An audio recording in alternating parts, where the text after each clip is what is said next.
grid is live. Initiate. Excellent! I'm not interrupting anything, am I? Bogus. Are you telling me that you built a time machine? Kind of a DeLorean? My name's Norman Bates. Oh, man, I'm so excited. I may vomit. Merry Christmas, movie house! We came, we saw, we kicked his ass. I'm just not the hero type, clearly. Everything's under control. Situation normal. Oh, well. Let me go in and say hi. Hail to the king, baby. Well, welcome back, everyone. It is the PJ Campbell Show. I am your host, PJ Campbell. I am joined by none other than my favorite person in the entire world, Frank Janisch. What's going on, buddy? Well, that's a lie. I don't know if I'm your favorite person in the entire world, but I think it's pretty you're close. My favorite person. You're my favorite person. That's in front of you that you're talking to. I don't know what you're talking about. Yeah, I bet you don't. Okay. Well, this is a little different. Number one, last time we did this, the world was not on fire just yet. We weren't in self-quarantine. Right. And you were still in Chicago. Yeah, that's true. Where things seemed, in retrospect, much simpler. Just a little bit. How's Los Angeles treating you now that you're living out in the great state of California? It was really cool for like 2 weeks. And then the state, the country, and the world shut down after that. So for 2 weeks, it was pretty sweet. Not going to lie. Yeah, well, you're now an essential part of the infrastructure, apparently, as the world has deemed it. Yeah. So you've got that going for you, at least. Is that all right? Yeah, it's great. Here we go. I don't know. It's such a weird thing. You walk down the street and there's hardly any cars. There's still plenty of people walking on the beach and stuff like that, which is disturbing. But because they're not quote unquote essential workers. I happen to be an essential worker because I work at the airport, so I have to go to work. They even gave us this document like to keep on our phone in case like law enforcement or whoever like asks us, what are you doing? I was like, well, I have this thing, so I get to go to work. So one of the few, left that get to go to work to a workplace. So yeah, I don't know. It's so weird because, yeah, like I said, it was out here for like 2 weeks. The first 2 weeks were really cool. Kind of getting acclimated, and then everything just started shutting down with coronavirus. And yeah, I still get out and exercise a little bit, but at the same time, where I go exercise, there's still a lot of people, so it kind of makes me a little bit cautious. So just taking it day by day, and now I'm just droning back and forth to work and then back here, and it's kind of getting very monotonous. Oh, I get that. I've been feeling the same way because we don't have like the statewide shutdown yet like you guys do, but it's implied that we're not supposed to be going out and we're not really supposed to be doing anything, which is hard because I'd been going to the gym a lot and like going out and having a good time, and I can't really do that now. Yeah. So it's a weird thing, and like I'm still going out to exercise, but there's people outside all the time hanging out in like big groups out by the lake and shit, and I'm just like, you guys realize that we're all supposed to actually be inside, right? Like not these big groups of people. I saw a wedding going on the other day, like out near the lake, and I was very confused. Yeah, I thought like weddings, well, I guess it depends where you're at. There's certain limitations and certain asks of your community of what to do and what not to do. So yeah, I can't imagine, because I've been reading just a lot of news, which gets quite depressing.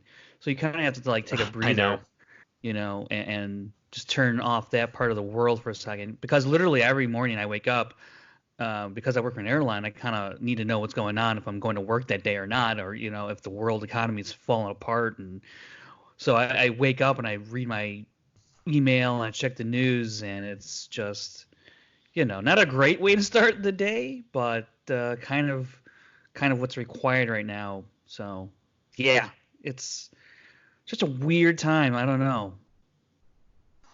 The whole thing is weird. I mean, I can't think of an entire generation who has gone through more shit than we have since we were born. Like 9/11, smallpox, mad cow disease, all this stuff is happening.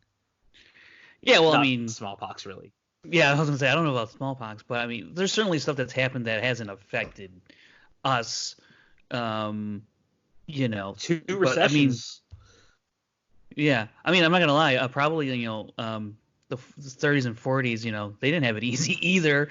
But but in our lifetimes, for sure, I don't.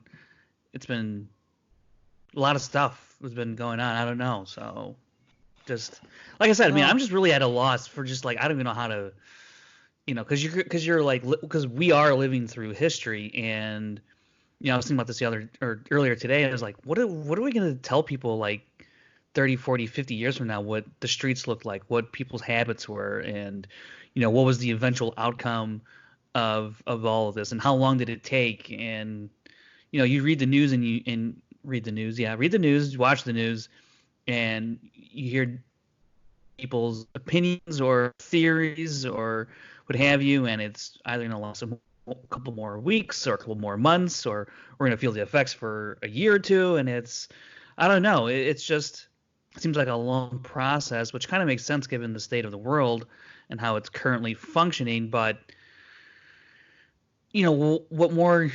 I mean, I know that I'm trying to do my part as best I can, staying inside and doing that part, and go to the store when needed, and obviously I have to go to work. So, and eventually I think I won't be going to work.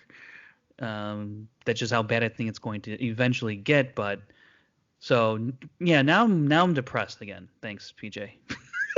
Talking about all this it's stuff. only going to get better. Yeah. It's only going to get better because there's so much to talk about with this situation.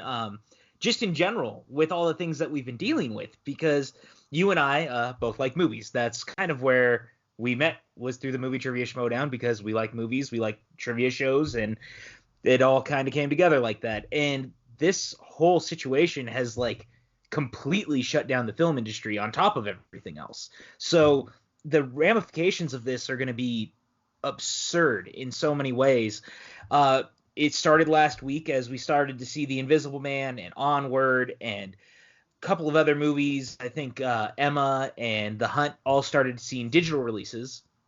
And then this week we're seeing like The Way Back, and Trolls 2 is going to be hitting digital. There's all these things all of a sudden that it's completely going to change the landscape. So right now, what are your thoughts as we're like moving forward into this? Like, what do you think the eventual outcome of that could be? Do you think the movie theaters are still going to be a thing that we can utilize? Do you think they're going to go away? What's your take on that? In terms of like when this is all said and done, or like in the next coming months? Well, when it's all said and done in the next couple of months, I guess. I mean, both are maybe applicable. So I guess when we try to get back to normal life, I think we might probably see more and more earlier VOD release. Maybe I think people will, get used to it, and with Invisible Man, The Hunt, and Emma, those coming out, and then Onward Right's coming out a little bit later, and then who knows what else is going to be dropping. In terms of what studios are. I mean, you're never gonna. I don't know. I think it really depends on the types of movies, I guess, in terms of what comes out earlier on VOD, because obviously you still want some sort of box office draw, like a Wonder Woman or a Fear, obviously, that's getting pushed. So where it goes from here, I don't know. I think we have to look and see like how Invisible Man, these three that have come out on VOD. See what those numbers look like, and are people actually pressing play? Because just because something's available doesn't mean people are gonna go out of their way to watch it. Because when you turn on Hulu or Disney Plus or Netflix, there is a crap ton of titles that you can go through, and it doesn't. And I know for myself, I normally do not watch the latest thing. I always go back to my old favorites, whether it's The Office or Friends or other movies that I just love, and that's kind of how I use my streaming services, which isn't to the fullest of the bang for my buck. But I mean, I would still watch Marvelous Mrs. Maisel or Stranger Things like that. But I mean, even actually some of the Netflix movies as well, but it takes me a while to get around to those just because like I know they're there. So that's another thing I wonder mentally. Just because you know it's there, I got time, to check it out. Well, totally, and I'm with you on the old favorites thing because that's kind of what I've been doing during the quarantine for the most part so far. It's just been going back to stuff that makes me happy, or at least gives me something to do that I know, because there's something about going back to those things. And one of the weird things with the VOD situation is that Onward you can buy straight out. It's $19.99. Disney will let you own the movie at this point, 2 weeks since it's been in theaters. But then you look at like Universal's only letting you rent things, and that seems a little bit strange, because why would I want to pay $19.99 for a movie that I don't necessarily own and I only get for like a certain amount of time, versus Onward, where if it's $19, I don't really mind putting that down if I'm going to get to own it in the long run. So I wonder what that's going to look like, if that'll shift over and change, because I could see more people going and clicking on something like Onward for $19.99 and you own it, versus The Invisible Man, where it's not that, it's $19, same price, but you only get it for a limited time. So that might change how we look at the theater landscape, because $19.99 is great if you're, say, a family and you're not wanting to go out to the theater, but if it's you and I with like AMC A-list, that $19.99 is pretty much what we pay a month to see 12 movies. So it's not going to stop me from going out. So I wonder about like the price of owning versus renting, because usually if you like buy a Blu-ray, you get like the digital code, right, and then you can add that to your library. Right. If you're buying the movie at like $20 a pop, and how expensive is the most expensive rental? Maybe like $5 or $6? Sometimes $7, but very rarely. So, like, am I going to watch Onward 3 times throughout the course of, the entirety that I own it? Probably, but and especially if I have, like, a family or kids, I want to show, like, probably you're going to get your bang for your buck on that one. But if it's, like, if I'm renting or going to buy Invisible Man for $20, like, how often am I going to actually watch that movie to make it worth $20 when I could just rent it for, like, $6? And if I ever wanted to watch again in like a year, well, I spend another $6. I'm at $12. I'm still $8 shy of the buy price. So I wonder if there's be like a way more renting than there is actually buying. But I think what they might end up doing, I don't know if they're doing this already, you get sort of what Disney Plus, I think, with Onward, like you can buy it before it's on Disney Plus for $20, right? So if you do that for other titles, you can buy it for $20 before, and you get like a 2-week window, and then it's available for rent. Because if you have it available to buy and rent at the same time, well, I'm just gonna rent it first, and if I really, really wanted it, I guess if I was gonna watch it 3 or 4 more times, I guess I'd buy it 2 weeks later or whatever. But so I wonder what those numbers would look like between rent and buy, and if studios or whoever don't feel like that's worth it, if people are just gonna rent it, then maybe this doesn't really change anything. Yeah, I was talking about this with Ryan Snelling because, for those who don't know, Ryan Snelling, who does Sight and Sound, he's my roommate. We live out here in Tucson. And one of the things we were talking about was the idea of, like, raising the price on the movies, and say it's, like, $25 a movie, and you get it for a certain amount of time under rental, and then it goes away until it becomes purchasable. And if you've paid that $25, then you get it for your library, period. So they get that rental period, I guess, but also you get to own it in the long run, because $19.99 for the movies that you're renting while you also own them just seems like a weird discrepancy. And I don't think it really helps people in the long run. And I think it's going to be one of the things that could potentially hurt the idea of VOD in the process. Yeah, it's interesting just based on how do people, what value do they put on, renting and buying? Like, do I really want to, because I know for myself, like, there's really, I want to see a lot of movies, but I don't necessarily need to own them. Like, let's see, what did I rent at? I didn't. Well, that's tough. I can't remember like what movie I recently rented, I'm like, I'm okay rented. I don't think I'd ever buy it because I think I'm just gonna watch it the one time. All right, let's just say Sure. really bad example. Passion of the Christ. Okay, it's a tough movie, but you want to see it. Oh, 100%. Right? So I'm gonna rent it. It's not like I'm gonna watch that movie, twice a year or whatever, because it's a tough watch. Or Schindler's List for that matter. Movies like that. If you gave me the option to rent or buy a movie like that, I would rent it. I'm not gonna, unless I was one of those.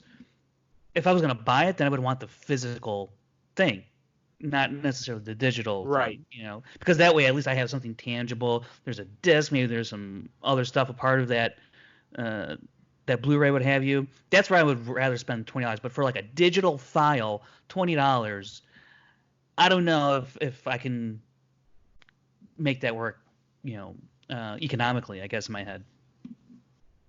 No, totally. And I mean, there's been instances in the past of people who own digital files that have disappeared off of iTunes and stuff. Yeah. If the studios decide to pull the file all together and you've already paid the money, you're kind of at a loss. There's nothing you can do, even if you own it.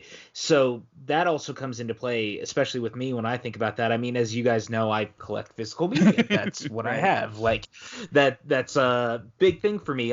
It was like I was born to quarantine because I've got all this stuff now Right, in case yeah. the internet crashes. You live inside a while on Blockbuster. the internet. So, yeah. I do. I live inside of a Blockbuster. That was always my dream. So I made that happen. And I mean, digital is definitely very helpful. I use it when I go on flights and stuff. But a lot of the time, I only buy the digital copies by using the codes that I get through the movies. Very rarely do I actually buy it outright. Other than like right now with Onward, I made an exception because I wanted to have it. Yeah. Let me ask you this. I've seen your digital library compared to your physical library. Where do you have more, physical or digital? Oh, physical by Yeah? landslide. Oh, really? Still. Yeah, I mean by almost over 1,000 movies. Oh, really? Is that much? Wow. Okay. Because you have Because quite the digital collection, dude. Well, I do, because it's also shared between my family. So Okay. that's a big part of it, is like because they access it, and my parents, like, they retired and they wanted to be able to watch movies and stuff. One of the things that they did was they sold their collection. And so in the process of rebuilding the digital library for them, they access my Apple account so that they can watch things. And so a lot of that is built from that, which is helpful, I suppose. But also I still pop in Blu-rays over anything else. Like, I own tons of stuff on digital, and yet there's a stack of Blu-rays like this tall, probably, just sitting next to the television, and I'm just changing discs in and out all the time. So I guess for me, I just like that better. And the quarantine's gone a long way with that, because I have watched a Yeah. shit ton of movies since this all started. Is there anything you've been watching, by the way? Like, what's getting you through this right now? Well, so I've been watching a lot of Curb Your Enthusiasm, sprinkled in with some Sopranos. I watched Sleepless in Seattle, Nice Guys, Okay. Butch Cassidy and Sundance Kid, Slapshot. What else have I watched? Crystal Skull together. Oh yeah, that's right. Indiana Jones and Crystal Skull. I think. I guess you could say Chamber of Secrets. Search for Spock. Not Search for Spock. Wrath of Khan. Yeah, those are most of the ones I've actually seen during the quarantine. Yeah. And You saw Yeah. Butch Cassidy for the first time, right? That was like a allegedly. first-time watch? Yeah, allegedly. Allegedly. I'm not going to Yeah. judge you, man. I mean, I get No. it. No, I mean, I guess I'm from a different era, so I wouldn't have necessarily seen it, but whatever. I did see it, and I liked it a lot, and because It's really and it was cool because I had seen Old Man and the Gun, and it's like you watch that and you watch Butch Cassidy and Sundance Kid, and like if you've seen Old Man and the Gun, there's like they do like this montage of Robert Redford, kind of because it's his last film, Old Man and the Gun, and they take some older scenes from some of his movies, and obviously Butch Cassidy's on this kid. There's a shot in there that's in that kind of montage of him, because he basically plays the same kind of character in both movies as a bank robber, as a robber. So I thought that was really cool, kind of like bridged the gap in that sense for me personally. But overall, the movie, I mean, like Paul Newman and Robert Redford, I mean, like it's actually a movie I've wanted to sit down and watch for a while, just never did. But it took a quarantine to do it. That's fair. I mean, I get it. Have you seen The Sting? PJ, why you can do this to me? Why can you make me I'm admit to movies I haven't seen? No. It's not like that. It's just because we're talking about Redford and we're talking about Newman, and that was like their big movie. Okay. Yeah. I mean, I've kind of been theming my my whole quarantine thing. Like the first couple of nights, I was literally just watching zombie movies because something about the idea of Patient Zero and like what we were going through was very appealing. Where I was like, watch Contagion. as you there we go. Yeah. And Green Lantern. I'm not gonna say should on that one, but fair enough. I watched through all of the Romero zombie films, like of the first 4 from Night, Dawn, Land, and Day of the Dead, and I did like 28 days and 28 weeks. And recently, I watched all 3 of the Rob Zombie Firefly films, House of a Thousand Corpses, Devil's Rejects, and I finally saw 3 from Hell, which I had missed up until this point. And for a sequel that never needed to exist, it was fine. I mean, I had a decent time watching it at least, but the absence of Sid Haig like really, really hurt the film for the most part. But, you know, we all do what we can to survive, and that's what we're doing. I'm just it's a weird time, man, and I'm wondering how many of these projects that we've heard about that have supposed to be worked on, how many of them are just never going to see the light of day once all this is said and done, because actors' contracts are going to expire during this. Things are going to move different directions. Like, are we even going to have a pilot season come like October? Wow. Yeah, that's a very interesting question. The thing. Like I've been thinking about that a lot because this is kind of like the writer strike thing all over again. But the difference is I feel like shows might actually get a reprieve that they may not have necessarily gotten because the networks may just need to renew everything that they have. Oh, jeez, that is interesting. But like, yeah, again, we don't know what things are going to look like in the next 6 months. So, I mean, who knows? Because I was thinking about today earlier. I was like, I don't know, is Star Wars Celebration going to happen? And it's like, maybe not. I don't know. There's no way Comic-Con's going to happen. I mean, oh no, there's no way. No, which then means I think that's crazy.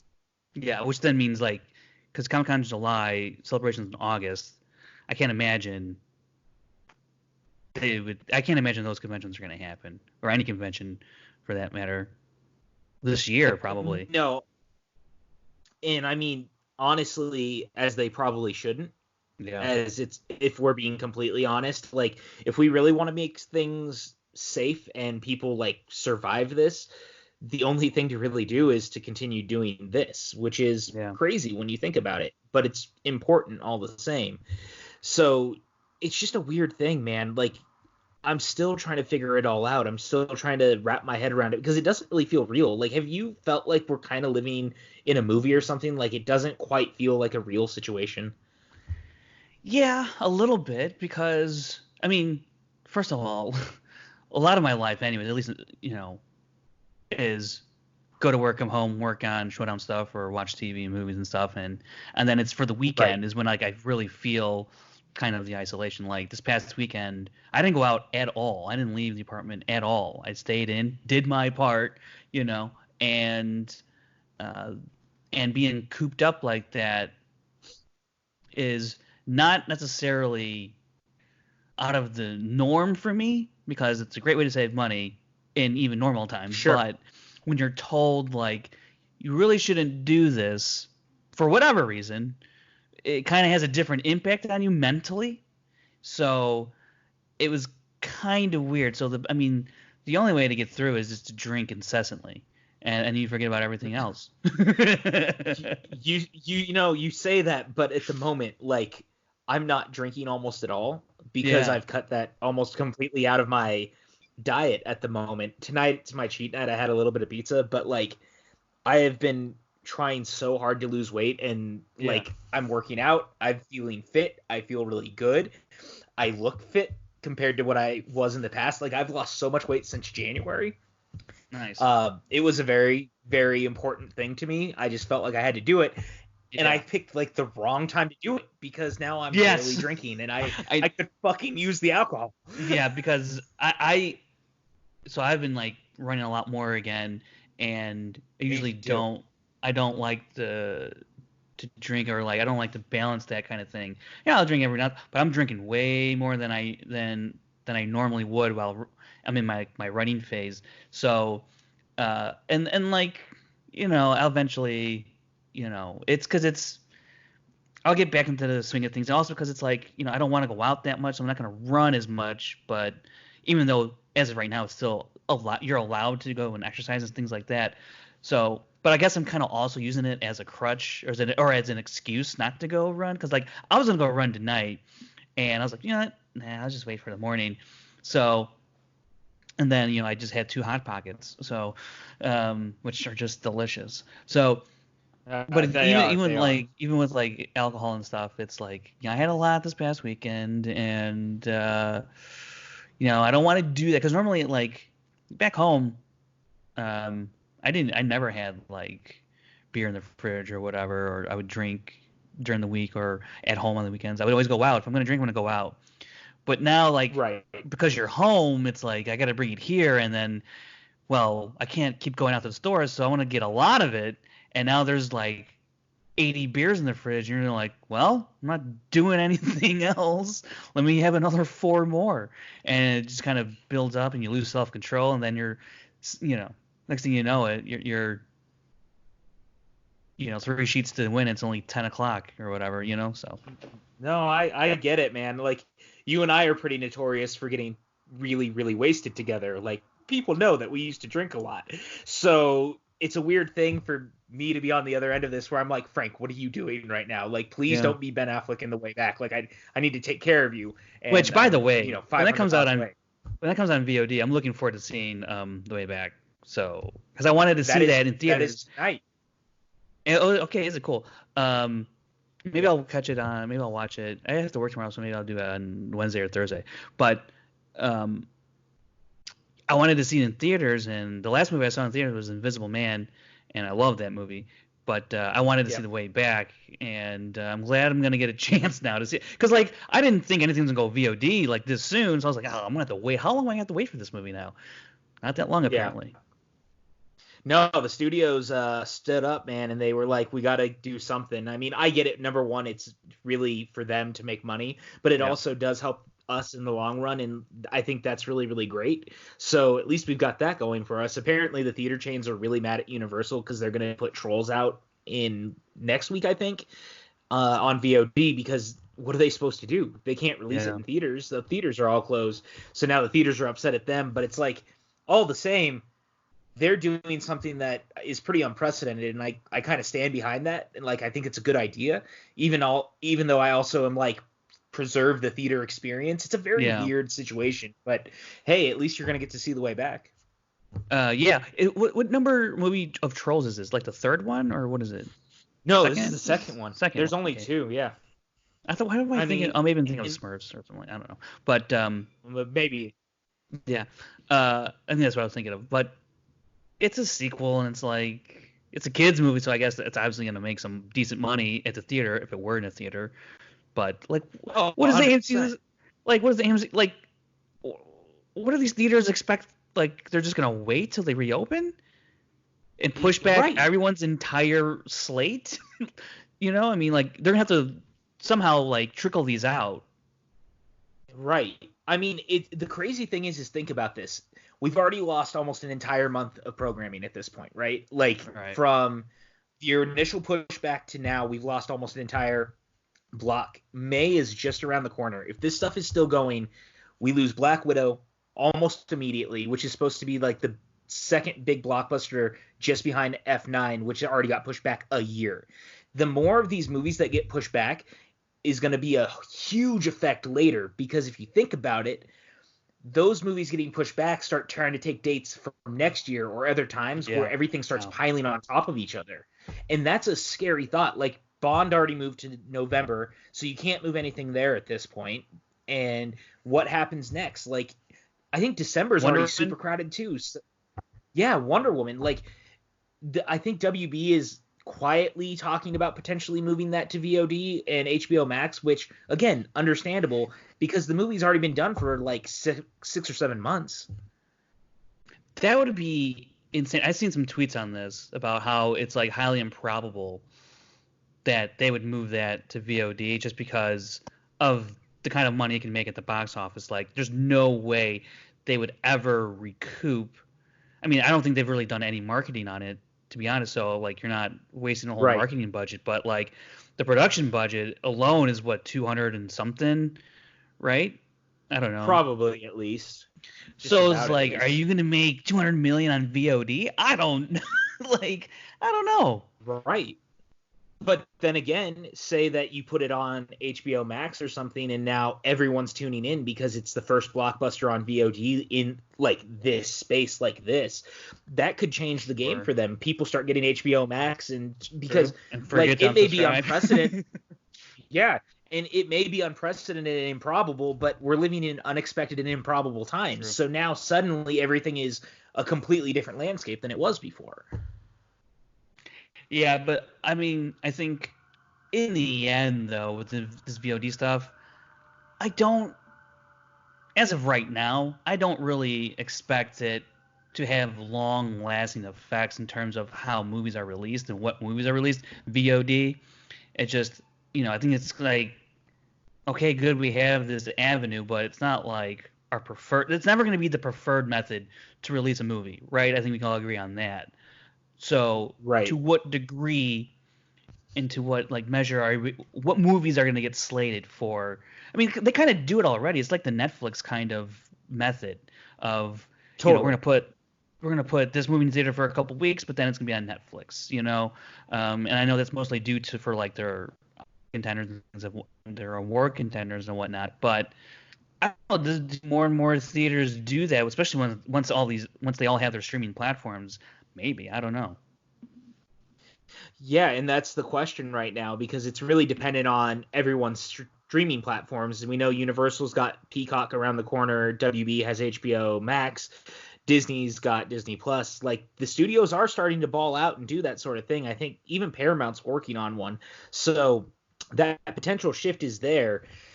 I'm very curious because, kind of to your point, there are a lot of smaller movies that'll do like a limited theatrical run before doing VOD or Netflix or something like that. That could be the way of the future. And I actually wonder though too, and this is my hope, is that when this is all said and done, we've all gone so stir crazy that box office numbers start to skyrocket because people realize they miss going to the movies. People realize that they liked going out, and that could be a different ramification too, which is really, really exciting to me. And that's the other thing is like once we get back to normal life, and it'll be like a gradual thing. It's not going to be like, snap your finger and everything's back to normal. It's going to be a gradual. So you have to really look at like how it changes over time, because maybe after everyone's cooped up for 3-4 months, no one's ever going to want to sit in their home again because like they don't want to take it. So maybe, your rental, like this will be the highest rentals will ever be, digital rentals and digital, buys will ever be, right? But do they go back down to the levels they were before? Do they go down a little bit? I mean, I wonder what that level is going to be like. I think it's going to go back to what it was before, because people are going to want to go on, vacations and go outside and do all things that you can't do inside your home. So, right. I mean, of course, you still have that section of people that don't want to go to the theater and they just love their VODs, and because there's plenty of people who say, I'll wait till it's on Blu-ray to go see it. I'm not gonna, because some people just don't like going to the theater, which I don't blame them. But I don't know. It's gonna be really, really interesting to watch that section of the market for movies, see what it does, because I mean, I know recently I've been renting more as opposed to buying the movies. Sure. Just because like that's kind of like how my viewing habit is. I'm not gonna.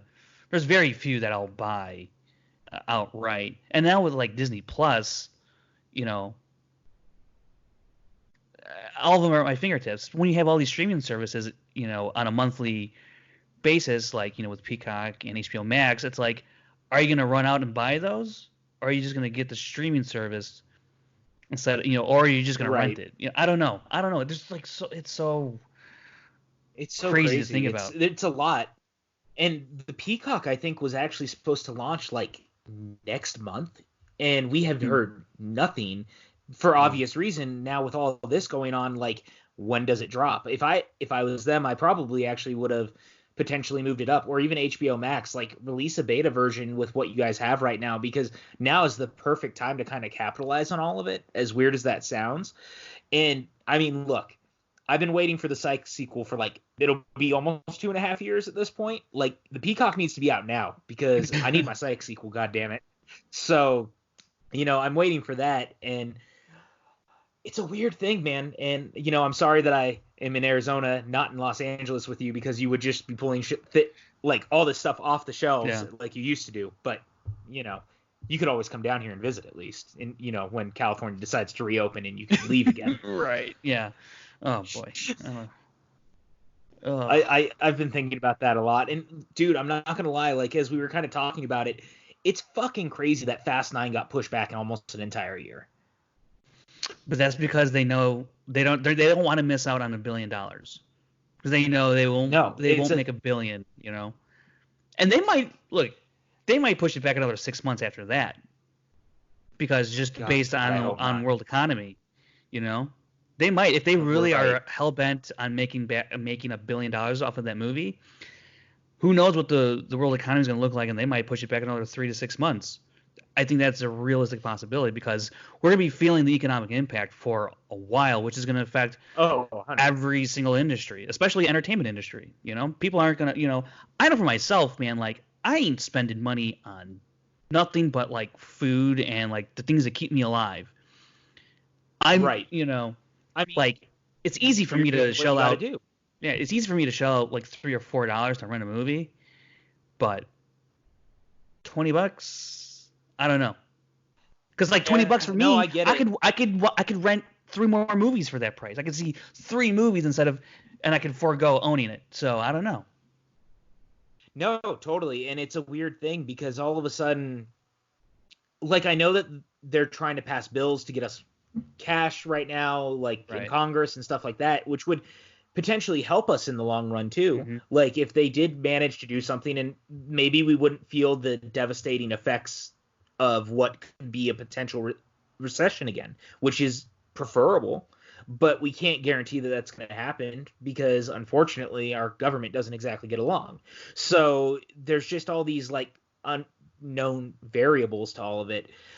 And I really am curious what the ramifications are going to look like, because to your point, like, they could decide to push back Fast 9 even longer. And it's crazy because they had this whole concert set up to just release the trailer. I can't imagine the kind of money that alone went into to just hype up that trailer and like release it. And they bought a Super Bowl spot, and that means that costs $5 million. They just lost money on that, And they're gonna buy another Super Bowl ad. Yeah, exactly. That is like $10 million. Oh my gosh. Of money alone. That's fucking crazy.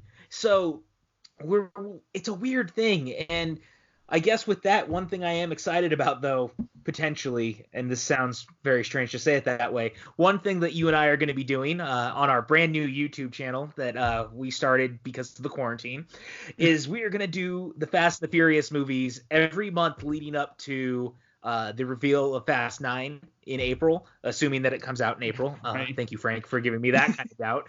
But we're going to do live commentaries once a month of the entire series, because if anybody knows anything about Frank and I, we love this series to death, and we want to watch it with you.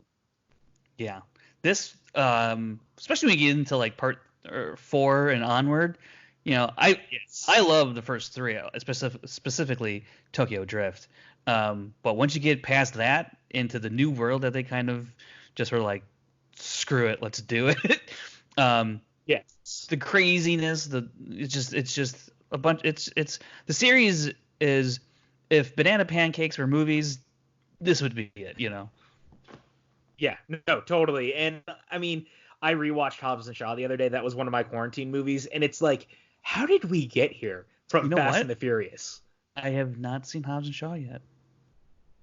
Bro, okay, I don't. I'm gonna save it for the stream. I'm gonna save it for the stream. Yeah, I was gonna say I don't want to say you need to wait, but I think we need to wait and watch it together because that movie is bonkers and like so far away from anything we knew what the series originally had started as. So I'm very excited for that, and there's a lot of that.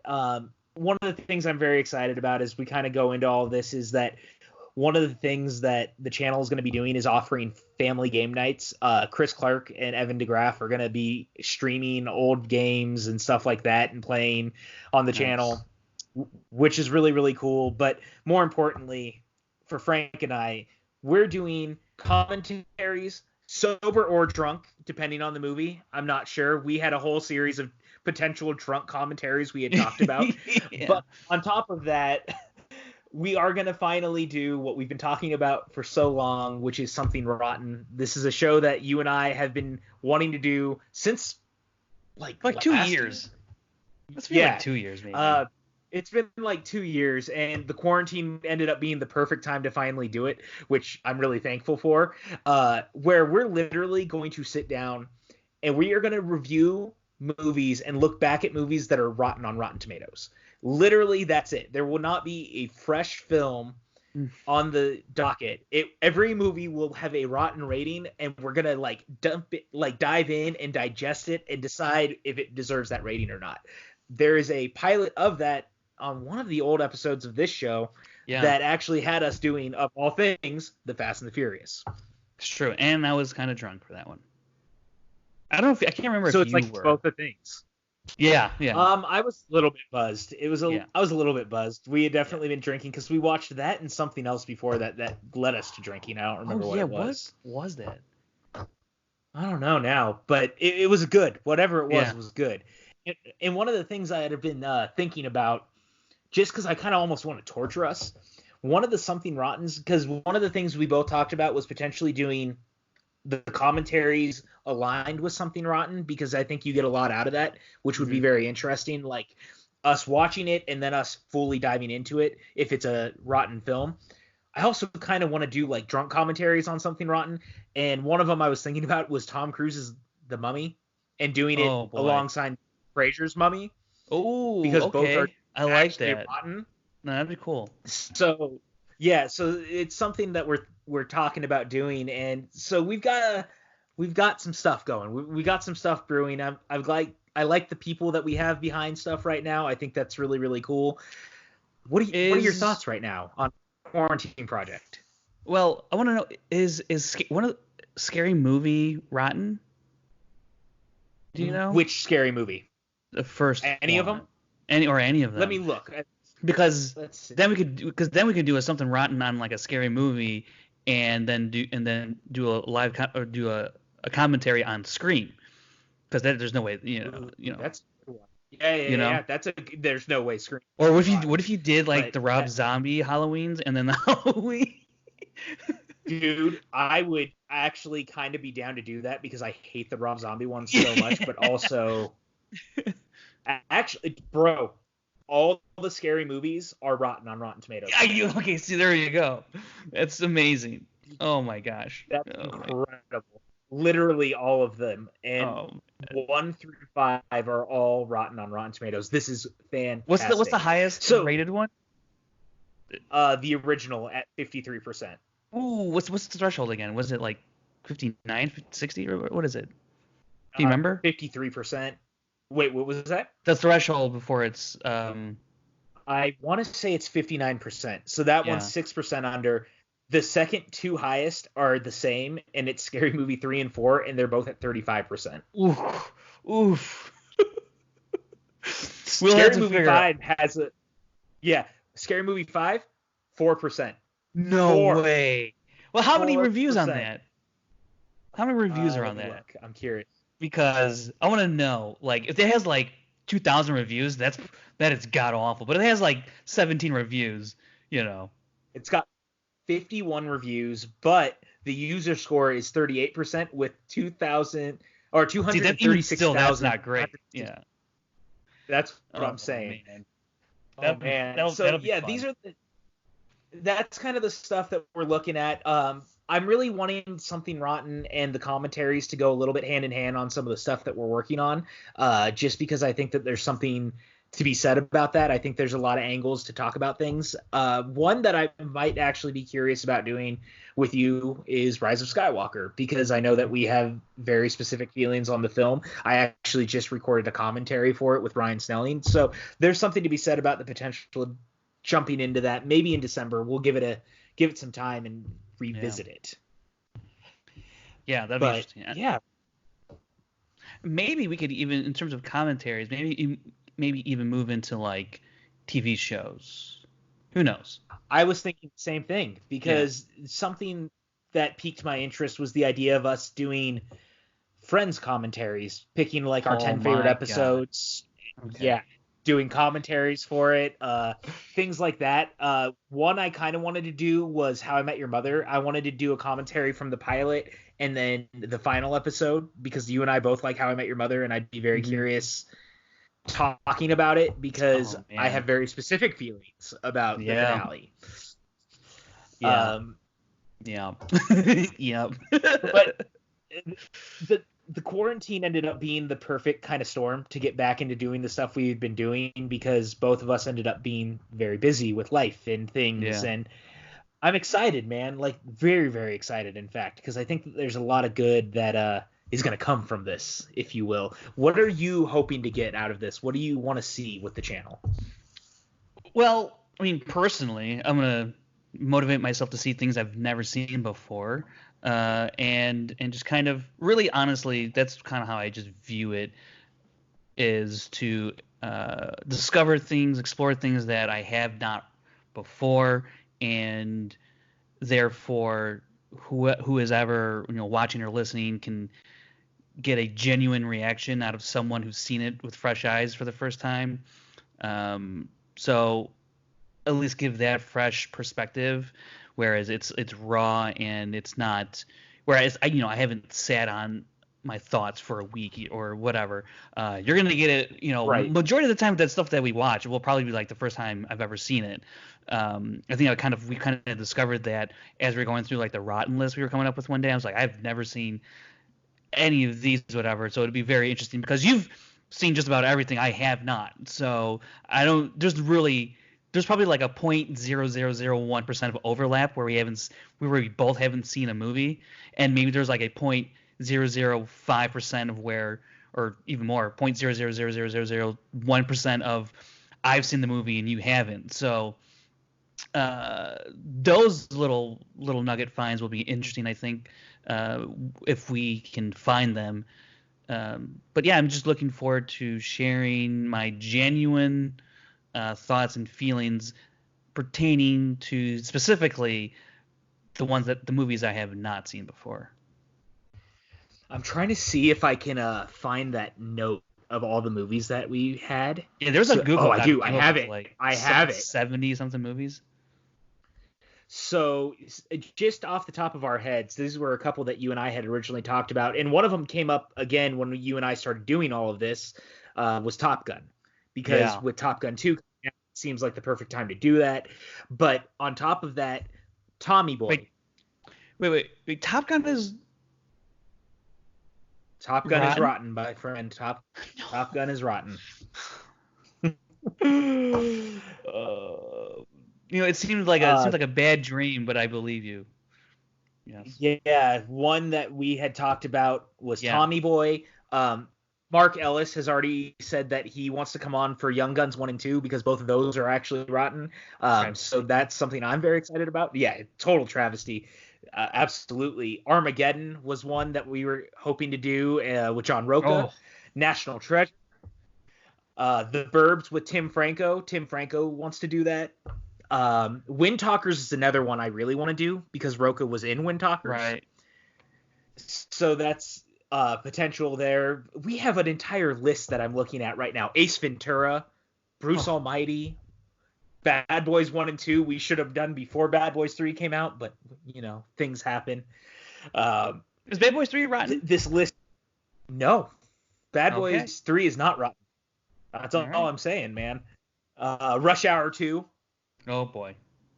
Yeah, we have a bunch of them, man. So there's just a lot that we've been working on, a lot that I'm excited to do. And I think that it was really interesting what you just said was so many of these are going to be like first time watches for you, whereas they're like me revisiting almost, I don't want to say like guilty pleasure movies. They're all movies I actually quite enjoy, but like they are definitely things that I think get unfairly maligned a lot of the time. I mean, even Taken is rotten on Rotten Tomatoes, and that doesn't make sense to me. Never seen Taken. See? How have you never seen Taken? I know. This is why I'm a glutton for punishment, from the audience.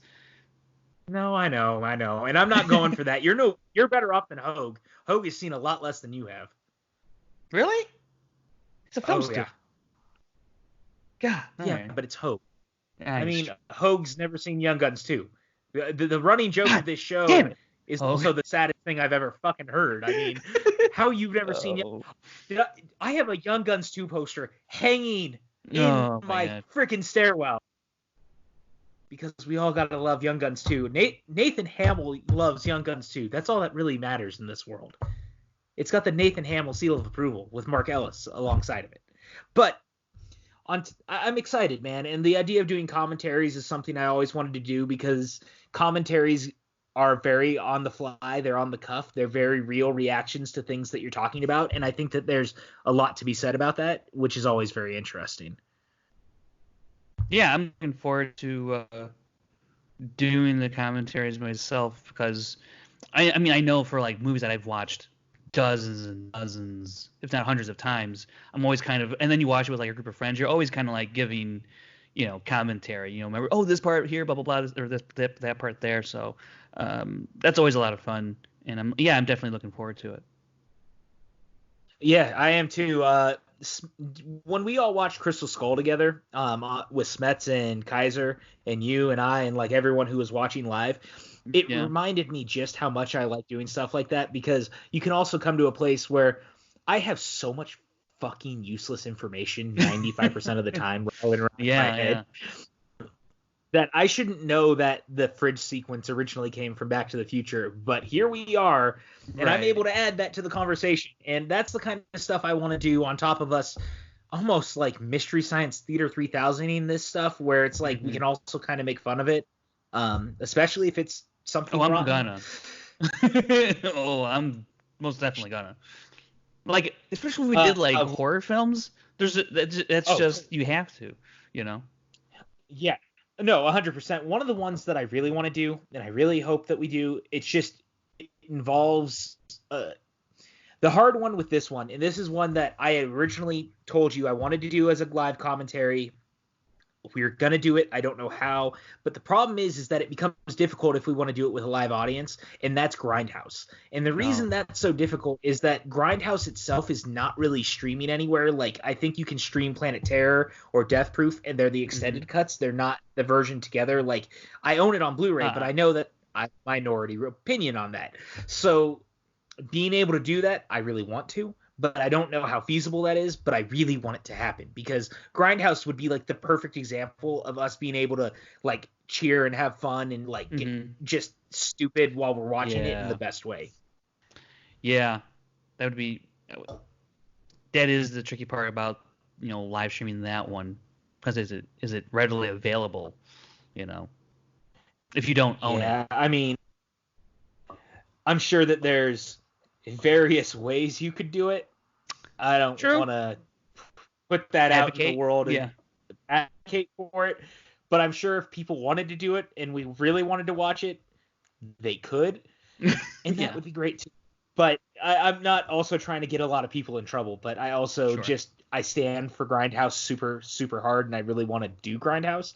So we'll see. I mean, there's all sorts of stuff that we can do, but I'm excited that we have all this new potential of things to do, which I really wasn't sure when we were going to get to it, but hey, the world decided to get a pandemic, and we're going to use it to our advantage, as screwed up as that might sound. There it is. There it is. Well, I think that we have taken up everybody's time for this last hour as we kind of reintroduce ourselves to the world. Outside of that, man, do you have anything else you want to add? I think that's about it. I'm just looking forward to seeing I'm curious what's the next big release going to be available for the masses and how that's going to go down. So I'm looking forward to the future. Dude, it's a weird thing. Like, I'm not even sure Black Widow makes its May release date right now. I'm going to be honest with you. I don't think Black Widow makes its May release date right now, and that scares the shit out of me. We'll see, man. We'll see. All right, Frankie, with that, where can all the kids find you online? Yeah, you can find me on Twitter and Instagram at FrankieJ29, and every Saturday/Sunday doing the Schmodown Rundown on the Movie Trivia Schmodown podcast feeds on Saturdays and the SEN YouTube channel, Schmodown Entertainment Network, on Sundays for the video side of it. And check out the SchmodownLive.com if you're a fan of the Schmodown, stats, schedule, all that good stuff up on the site, and I help make all that possible on the site. Yeah, you're a big Schmodown guy, just like me. I'm very, very glad that we met through that. I really hope that you guys will continue to support the show, number one, during this as well, because we're in a weird place with the show, too. We're shut down like everyone else. We've got quite a few matches left that are at least taped, but we aren't sure exactly when we're going to get back. I mean, I've been working on questions with the writing team, and we're ready to go, but we don't know exactly when that is. So that's the next question of all of this. But please listen to the Schmodown Rundown. Frank and Brad do a really, really excellent job breaking down all of our favorite matches and our favorite internet game show that we're very, very excited to be a part of. So check out the schmodownlive.com. Hopefully we see you guys in a city very, very soon. We do like to travel the show. We like having a good time with the show. We like meeting the fans. We like going out and traveling. It's a good time. So hopefully we can get back to that sooner rather than later. You guys can find me on Instagram and Twitter at PJ_Campbell. You can find us anywhere where podcasts are sold, iTunes, Podbean, all those places. The show is there. You can also find us now on YouTube, as you can see with our pretty faces right now, which is a very, very exciting thing, and I'm very happy that we're doing this. So thank you guys so much for the continued support, and if you're new, for the new support. We're excited to have you. Leave us a comment below. What do you think is going to be the first wide release of the year? What do you think is going to end up being pushed back to next year? What do you think happens in the future of cinema? There's a lot to break down here, and also stay safe.